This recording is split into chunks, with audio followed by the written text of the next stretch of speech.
Bismillahirrahmanirrahim. Viewers, we continue our journey into the critical appraisal of the collection and transmission history of the Quran. In this session, we shall look at the collection of the Quran, which has allegedly been taken place under the auspices of the Caliph Abu Bakr Radhiyallahu anhu, and this has been reported in ahadith. Now, in this session, we shall not only look at the primary narrative, which records the collection of the Quran under the Caliph Abu Bakr, we shall also take a look at two of the related narratives. And these narratives have a direct link with the main and the primary narrative. The first of these narratives, or the first category of these narratives, actually delineates a specific methodology of the collection of the Quran. And this collection methodology is not mentioned in the main narrative. And the second category of narratives is the one in which we find that a different person from Abu Bakr was responsible for the first collection of the Quran. And we shall, as I said, take a critical analysis and a critical look at both these related secondary narratives as well. Now, before I read out the primary text of the narrative, which has been recorded by Imam Bukhari in his Al-Jami Sahih, let me first summarize the contents of that narrative before you. It is reported that in 11 Hijri, the Battle of Yamama took place, and obviously this battle was between the Muslim forces and the false prophet Musaylima ibn Kazzab. And Khalid ibn Walid was the Muslim general, and he was successful in ravaging the forces of Musaylima ibn Kazzab. However, during the process, it is reported that there were a number of memorizers who were killed, who were martyred in this battle. And the narrative says that Umar Radhiyallahu anhu was very apprehensive of these casualties. So he came over to the Caliph Abu Bakr Radhiyallahu anhu and convinced him, or tried to pressurize him or to cajole him to the fact that the Quran must be collected, because it had not been collected in writing in one place. And with the death of memorizers in this battle, he feared that there would be casualties at other places as well. So with this, there was a fear that a part of the Quran might be lost. Hence, it was imperative that the Quran should be collected in writing in one place. Now, the narrative records that Abu Bakr showed some hesitancy, and his opinion was that something which has not been done by the Prophet himself, why should they do it? But later on, it is reported that he called over Zayd ibn Sabit radhiyallahu anhu, and he actually asked him that he should undertake this job, and he said that Umar had advised him to do so. Now, it is reported that Zayd himself showed the same reluctance as shown by Abu Bakr, and with the same reason, that why should they do something which the Prophet never did. However, it is said that later on, Zayd ibn Sabit got convinced, and he started to collect the Quran from various written and oral sources, and he started to compile them in sheets of paper, or sheets, as I said. It's not absolutely sure what the material was. The word you find in the hadith narrative is suhuf. So it is said that he started to collect the Quran from various oral and written sources in these suhuf. And the narrative also reports that when he was collecting the Quran, he could not find a single verse, or the last two verses of Surah Tawbah, and he could only find them with a single person. And the name of this person has been variously reported in different variants, as we shall see later on. Finally, the narrative also tells us that this collected Quran, or these collected suhuf or sheets, they remained with Abu Bakr during his own lifetime. Later, they were transferred to the Caliph Umar, and after Umar's death, they were transferred to his daughter, Hafsa radhiyallahu anha, who was also the wife of the Prophet Muhammad sallallahu alaihi wasallam. So let me first read out this narrative before you, and then I'll read out its translation as well. حدثنا موسى بن إسماعيل عن إبراهيم بن سعد حدثنا ابن شهاب عن عبيد بن السباق أن زيد بن ثابت رضي الله عنه قال أرسل إلي أبو بكر مقتل أهل اليمامة فإذا عمر بن الخطاب عنده قال أبو بكر رضي الله عنه إن عمر أتاني فقال إن القتل قد استحر يوم اليمامة بقراء القرآن وإني أخشى أن يستحر القتل بالقراء بالمواتن فيذهب كثير من القرآن وإني أرى أن تأمر بجمع القرآن. قلت لعمر كيف تفعل شيئا لم يفعله رسول الله صلى الله عليه وسلم؟ قال عمر هذا والله خير. فلم يزل عمر يراجعني حتى شرح الله صدري لذلك ورأيت في ذلك الذي رأى عمر. قال زعيد قال أبو بكر إنك رجل شاب عاقل لا نتهمك وقد كنت تكتب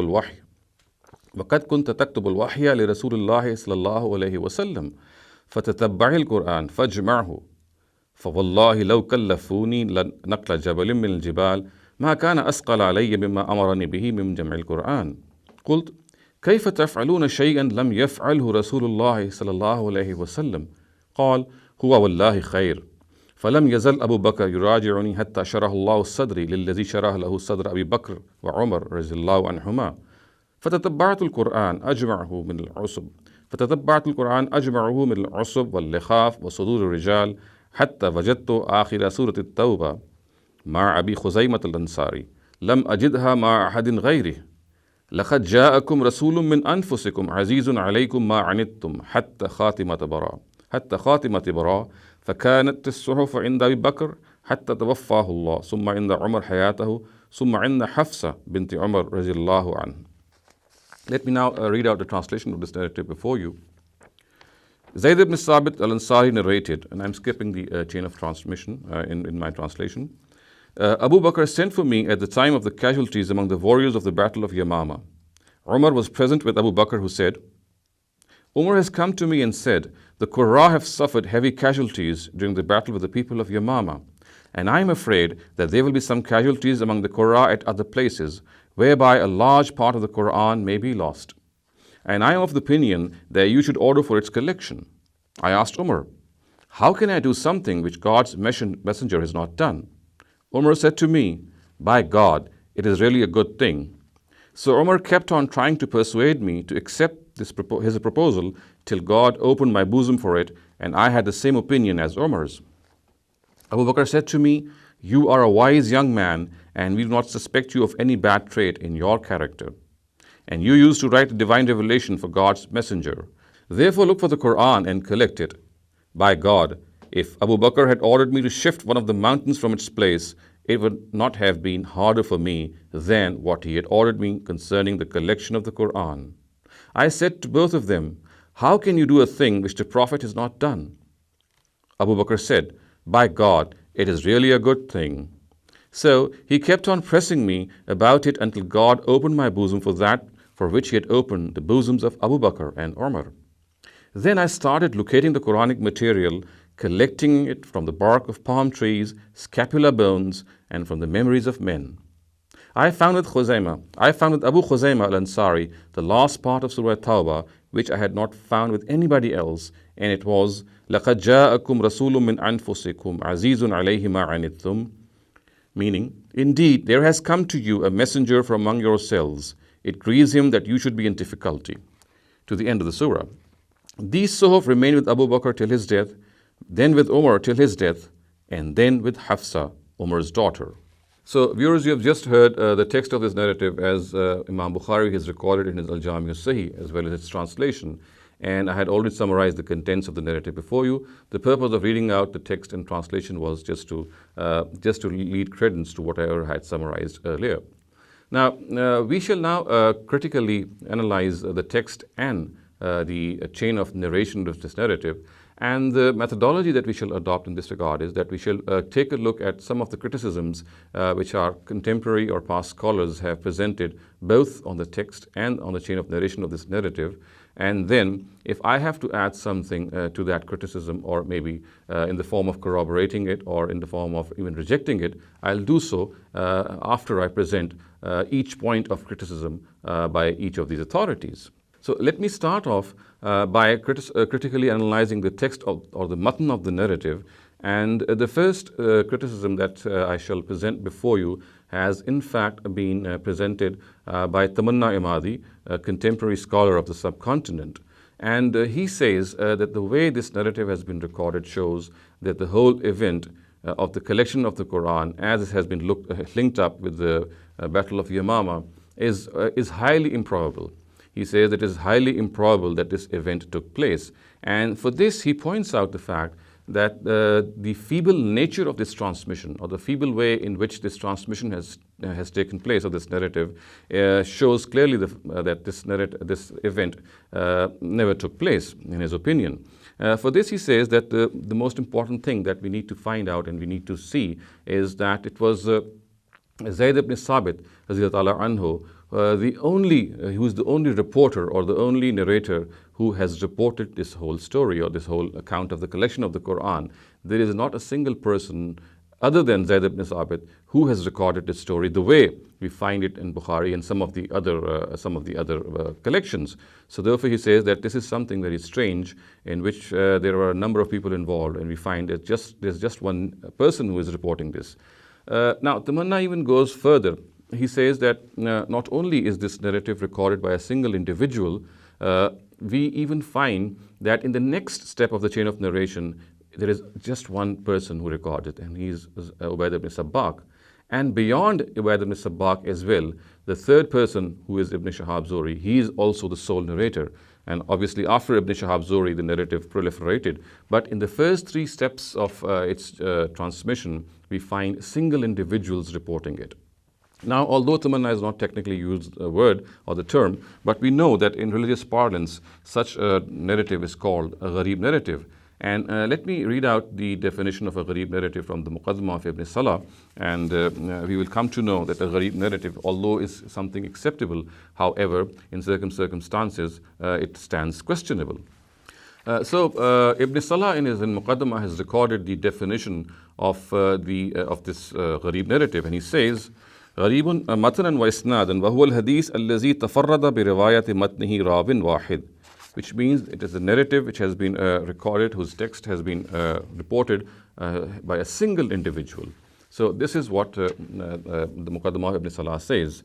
Now perhaps the point which Tamanna is making here is that why is it that when so many people were involved in the collection of the Quran, and obviously we also know that not only this, we know that the collection of the Quran would have been an event. We would supposedly think that it would have attracted a lot of attention and many people would have narrated it. So why is it that just a single individual narrates this whole story, narrates this whole account? And he calls to question this by saying that this is something very improbable. Other people should have been involved, or at least reporting this narrative. And we know that in the terminology of ahadith, when a narrative which should have been reported by a number of narrators, because the event which is reporting is something which should have attracted the attention of multiple people, it is strange when just a single person reports it. And as he has said, as I have already alluded to earlier on, not only this, the fact is that after Zayd, we find in the second and the third tier a single individual as well. So this is something which, according to Tamanna, casts serious doubt the fact that the whole event took place or not. And this is what he says is a very, very feeble nature of transmission of an event which should have been recorded in a very, very wider capacity. Now, I would like to add here another aspect to what Tamanna has just said, and that is that it is equally strange that if we find Zayd ibn Sabit having over 40 students, and some of them are even in Medina, and he is a person who is transferring, as has been pointed out, to a single individual, and his name is Ubayd ibn Sabbaq. So, for example, Hafiz Mizzi in his Tehzeeb al-Kamal has recorded the name of these several students of Zayd ibn Sabit, and I'm just going to read out those names for you, and you'll find out that many of these people are very known people, and they were right there in Medina. So the question arises, which I would like to add to the research of Tamanna Imadi, is that in the presence of these 40-odd students of Zayd ibn Sabit, why is it that just one of them, Ubayd ibn Sabbaq, has reported this narrative or the text of this narrative from him? Viewers, I'm now going to read out a list of these students from a book which is very famous, the Tehzeeb al-Kamal of Hafiz Mizzi. And as you can see, the names of these students of Zayd ibn Sabit before you on the screen. I'm just going to read these names for you. And they are Aban ibn Usman ibn Affan, Anas ibn Malik, Bishr ibn Sa'id, Sa'd ibn al-Hajjaj, wa Mawlahu Sabit ibn Ubayd, Hujr al-Madriyu, Kharijat ibn Zayd ibn Sabit, Zabarqan ibn Amr ibn Umayyah al-Zamari. And it is also said that he did not meet him, that is Zabarqan ibn Amr. Zuhra, Sa'd ibn Malik, Abu Sayyid al-Khudri, Sa'id ibn al-Musayyib, Sulaiman ibn Zayd ibn Sabit, Sulaiman ibn Yasar, Sahal ibn Abi Khasma, Sahal ibn Hunayf, Sahal bin Sa'ad al-Sa'idi, Ta'us ibn Kaysan, Abbad ibn Sinan, who is the father of Abi Hubayra, Yahya ibn al-Abbad al-Ansari, Abdullah ibn Umar ibn al-Khattab, Abdullah ibn Firoz al-Dailami, Abdullah ibn Yazid al-Khatmi, Abdul Rahman ibn Shemasa, Ubayd ibn Sabbaq, Ajlan Mawla Fatima bint Utba ibn Rabi'a, Urwa ibn Zubair, Ata ibn Yasar, Al-Qasim ibn al-Hassan, Al-Amari al-Kufi, Al-Qasim ibn Muhammad ibn Abi Bakr, Qubaysa ibn Zuwayb, Qais Walid Muhammad ibn Qais al-Madani, Kathir ibn Aflah, Kathir ibn Salt al-Kindi, Mujammi ibn Zayd al-Hijazi, Marwan ibn al-Hakm, Muttalib ibn Abdullah ibn Hantab, Abu Salama ibn Abdul Rahman ibn Auf, Abu Huraira, Sa'ad. So, viewers, have you just seen the list of the students of Zayd ibn Sabit? And as I said, this whole list lays further credence to the critique which has been presented by Tamanna Imadi, and he's absolutely right in telling us the fact that how is it that the nature of the event was such that it should have invoked a number of people reporting it. So not only we don't find a person other than Zayd ibn Sabit reporting this narrative or this text, in the next three tiers as well, we find just single individuals reporting this, and this becomes even grave when we find that there are a number of other students of Zayd ibn Sabit who were there, but he transmitted only to a single individual. Now, the second thing which comes to mind in this regard is that this improbability of the event being taking place has also been questioned by Tamanna Imadi through another premise. And this premise actually has a direct link to the first premise. And he says that how is it that the earliest hadith and history books of Muslims do not record this account? They do not record this account absolutely. And he points out certain books in this regard, which I'll just presently present before you. However, it needs to be understood that this second narrative, this second point actually, the second premise, is directly linked to the first. So if the nature of this event is such that it is improbable, so this is further corroborated by the fact that early Muslim hadith compilers and early Muslim historians, they did not record this narrative. So this second part actually is something which becomes even more, it casts even a grave question on the whole issue. In this regard, Tamanna Imadi has pointed out that the first formal book of hadith of Muslims, the Mu'atta, is absolutely devoid of this narrative. Now here I'd like to add that this thesis by Tamanna is very strong, and this is because we know that Ibn Shihab Zuhri was one of the informants of Imam Malik, one of his teachers, and also found in the Muwatta of Imam Malik is a narrative, although it's a mursal one, in which the personalities of Ubayd ibn Sabbaq and Ibn Shihab Zuhri, both of them figure. So both of them are found in that narrative. So it is strange that when Ubayd ibn Sabbaq is mentioned with Ibn Shihab Zuhri in a narrative, why at all did not Imam Malik mention another narrative in which both these narratives were present? And I would also like to add here the fact that in the Muwatta of Imam Malik, there is a section in which we find there are a number of narratives which relate to the Quran. So it is strange that there is a space, there is a place within the Muwatta in which we find narratives concerning the Quran. And I'll just read out some of the titles of these narratives. And it is strange that in spite of this, the narrative of the collection of the Quran under Abu Bakr anhu failed to find any mention here. So the Muwatta of Imam Malik, for example, it contains chapters or sections, as I said, which record narratives regarding the Quran. So one of them is Babul Amr bil Wudu liman Massal Quran, which means a chapter in which the issue of wudu being done for a person who touches the Quran is discussed. Then we have Babu Rukhsa fi Qira'at al-Quran ala ghayri wudu, which means that if a person has to read the Quran, then there is a concession that he does not need to do wudu. Then we have another small section which says Babu ma ja'a fi tahzib al-Quran, and this means that this is a section in which the divisions of the Quran are discussed. And then we have Babu Ma Jaa fi Sujud al-Quran. Is a section in which the prostrations are discussed, which need to be carried out by a person who recites the Quran. And finally, we have a comprehensive chapter, or at least a comprehensive title of the chapter. It is called Babu Ma Jaa fil Quran, which means the chapter which concerns everything which is regarding the Quran. And here we find, for example, the narrative which records the revelation of the Quran on 7 ahruf. We also have a narrative which tells us that we need to revise the Quran frequently, lest we may forget it. And then we have another narrative which says, which actually describes the situation and the state of the Prophet when wahi would descend upon him. So viewers, it is very strange that we find narratives relating to the Quran and they have a number of information to tell us regarding the various aspects of the Quran. So why did not Imam Malik record the narrative of the collection of the Quran here? It would have been a very, very appropriate place. So its absence from this place is very strange. The second thing in this regard, which Tamanna Imadi has pointed out, is that besides Mu'atta, another very famous hadith book is Al-Jami' al-Sahih of Imam Muslim. Now, he too has not recorded this narrative at all, which obviously is very strange. And this particular thesis of Tamanna Imadi is also very, very important.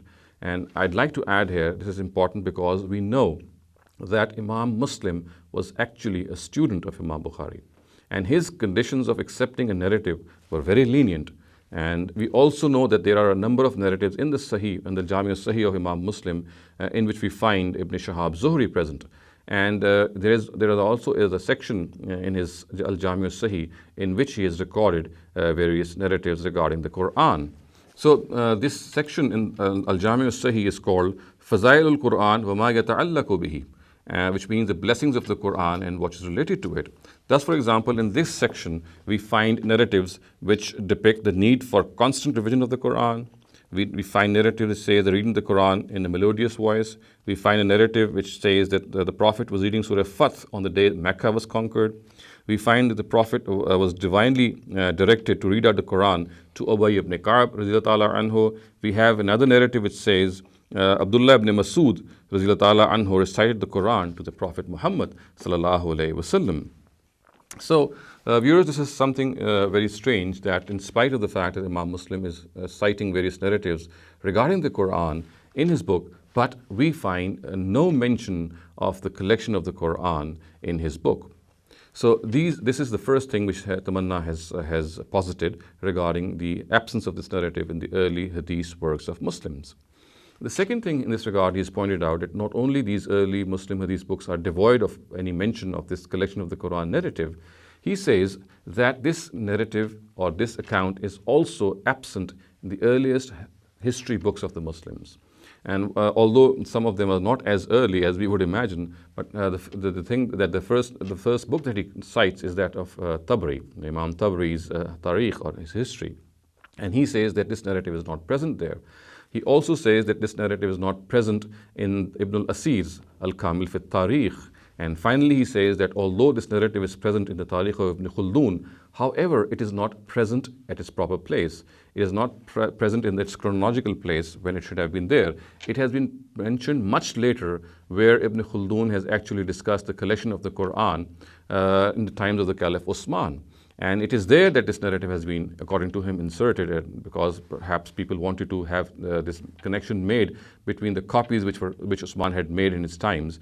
So since this was not mentioned earlier on, so it is, according to his thesis, this narrative of the collection of Abu Bakr's collection was inserted later on at the time where Osman's collection has been mentioned. Now, this is what Tamanna has posited in his book, Al-Jamal Quran.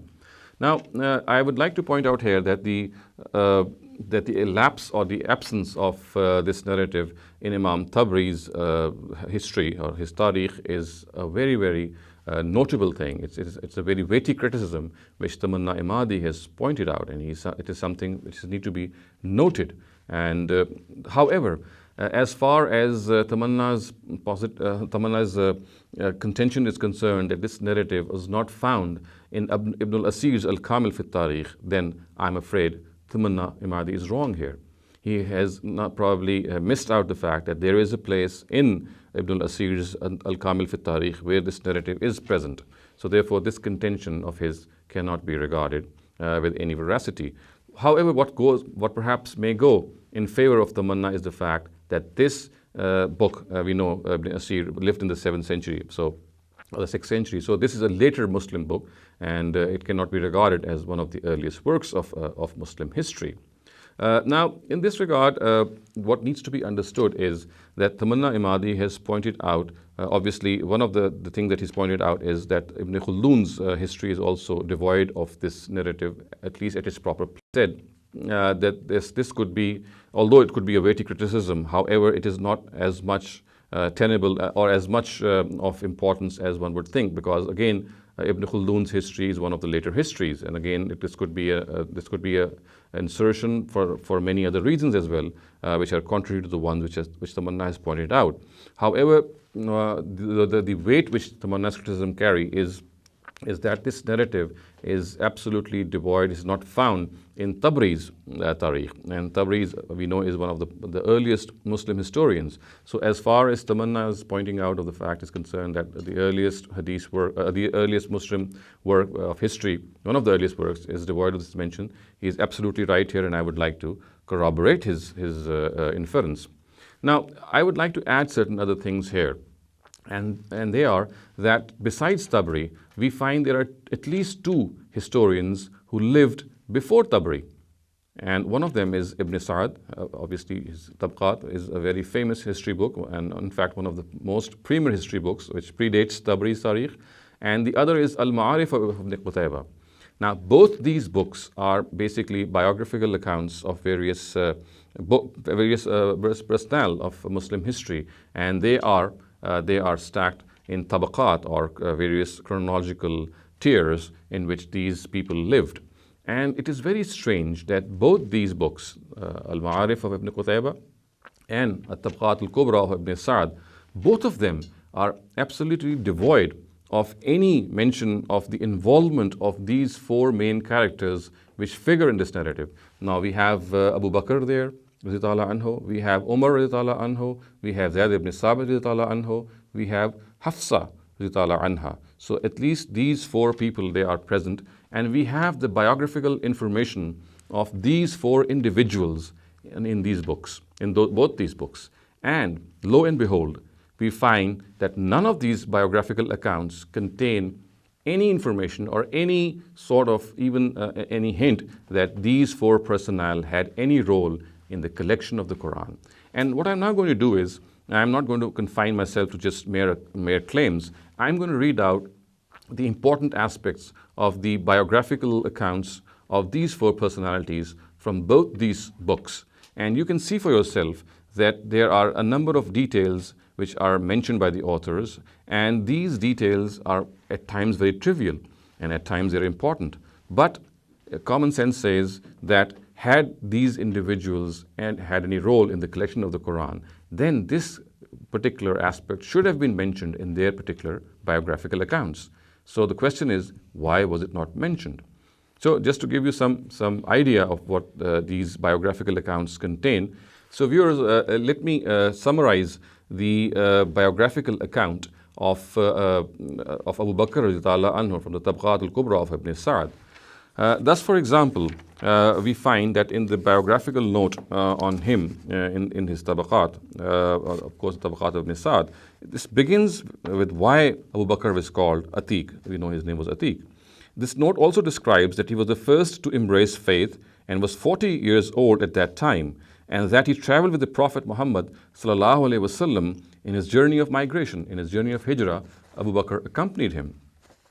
Then the note also says that he participated in all the battles fought, that he was appointed the leader of the Muslims in Hajj in the year Mecca was conquered, that he led the Muslims in prayer at the behest of the Prophet Muhammad sallallahu alaihi wasallam when the latter was dying, and that how people pledged his allegiance after the Prophet's demise. Now the note goes on to describe his physical appearance, the contents of his will testament, and how he appointed his successor. Similarly, this biographical note also describes his last rites and also his age at the time of death. And strangely, this note also records on the authority of Muhammad ibn Sirin that the Quran had not been collected when Abu Bakr died. So viewers, this is that short description of Abu Bakr's account in the Tabaqat of Ibn Sa'd. And you see that it has absolutely no mention of the fact that Abu Bakr had any role in the collection of the Quran. Now let me move on to the Al-Ma'arif of Ibn Qutaybah. And it has a brief biographical note of Abu Bakr. And this brief biographical note on Abu Bakr mentions the details of his name, his family members, his embracing faith, people pledging the oath of allegiance to him, and lo and behold, there is no mention of his involvement in any sort of collection of the Quran. So both these early books, Al-Ma'arif of Ibn Qutaybah and Tabaqat of Ibn Sa'd, and both of them, as I had pointed out earlier, both of them predate Tabari, and both of them contain the biographical accounts of both these of Abu Bakr. And both these books do not cover or do not mention any involvement or any participation of Abu Bakr in the collection of the Quran. Similar is the case with Umar radiallahu anhu. We find his biographical notes both in the Tabaqat al-Kubra of Ibn Sa'd and in the Al-Ma'arif of Ibn Qutaybah. Thus, for example, we have a very detailed biographical note on Umar radiallahu anhu in At-Tabaqat. It gives details of his life before he embraced Islam. It also mentions the famous incident that led him to faith. His migration to Medina is also mentioned, and his participation in all the battles is also referred to. The note also mentions his appointment as the Caliph. The austere and simple life he spent as a Caliph is also alluded to. The note also says that he instituted the Tarawih prayers and describes the conquests that took place in his times, as well as his Hajj and Umrah expeditions. The note also describes numerous incidents that took place during his caliphate. It also contains two contradictory reports. One of them says that he was the first person to collect the Quran in Suhuf, and the second one says, and that when he died, the Quran had not been collected till then. Now, similar is the case with his mention in the Al-Ma'arif of Ibn Qutaybah. So in this note it is said, we find details of his person and his family. We find his conquests and important incidents of his caliphate, like the great drought which took place. We know that a great drought had taken place in the times of the Caliph Umar. And again, if there is anything which is not mentioned in this whole biographical note, is any participation or any involvement of Umar in the task of the collection of the Quran, or the fact that he was a person who was actually responsible for having the Quran being collected, as the note says, because it was he who had advised Abu Bakr radiallahu anhu. Now, again, we also find Zayd ibn Sabit being mentioned in both these books, not only the Tabaqat of Ibn Sa'd, but also in Al-Ma'arif of Ibn Qutaybah. And again, there is the same story that we face here. There is absolutely no mention of Zayd ibn Sabit, who is the primary character. He is the person who was actually responsible for collecting the Quran, who undertook this task practically. And we find that both these notes are absolutely devoid of any involvement or any participation of Zayd ibn Sabit in this task. Thus, the note in the Tabaqat of Ibn Sa'd regarding Zayd ibn Sabit, although it is a short one, however, it says that there is absolutely no role that he played in this collection. Neither in the time of Abu Bakr, and we know that, as we shall see in some of the later sessions, that Zayd also had a role in collecting or copying the Quran or writing the Quran in the times of Usman. However, the note in the Tabaqat of Ibn Sa'd mentions that he had no such role, neither at the time of Abu Bakr nor in the times of the Caliph Usman. Now, we also find details in this note regarding the fact that Zayd learnt Hebrew or Syriac in 17 days so that he could correspond with the Jews on behalf of the Prophet. He was regarded by the Prophet to be the most competent person in matters related to the calculation of inheritance. Umar radiallahu anhu had made him a judge and would also entrust him with the responsibilities of state whilst he himself was traveling. Also recorded is the fact that he remained a judge, a mufti, and a scholar on inheritance issues in the times of Umar, Ali, and Uthman radiallahu anhum while being stationed in Medina, and that he died in 45 Hijrah. So this is that note which is found regarding Zayd ibn Sabit, and as I said, there is no mention of his involvement in the collection of the Quran. In Ibn Qutayba's book, Al-Ma'arif, it is the short note in Al-Ma'arif is devoid of any such mention, even though it is mentioned that his Musaf was in accordance with the final prophetic recital done in Al-Arza al-Akhira. So in other words, if the Al-Arza al-Akhira or the final review is presented in this note, or at least cited in this note, one would have expected that at least the collection of the Quran done by him in the times of the Caliph Abu Bakr at least, or later in the times of Umar, should have found any mention. But unfortunately, this is not mentioned here.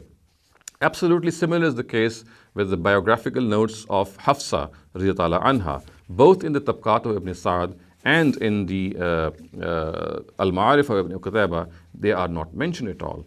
And here I'd also like to add another aspect to this whole scenario.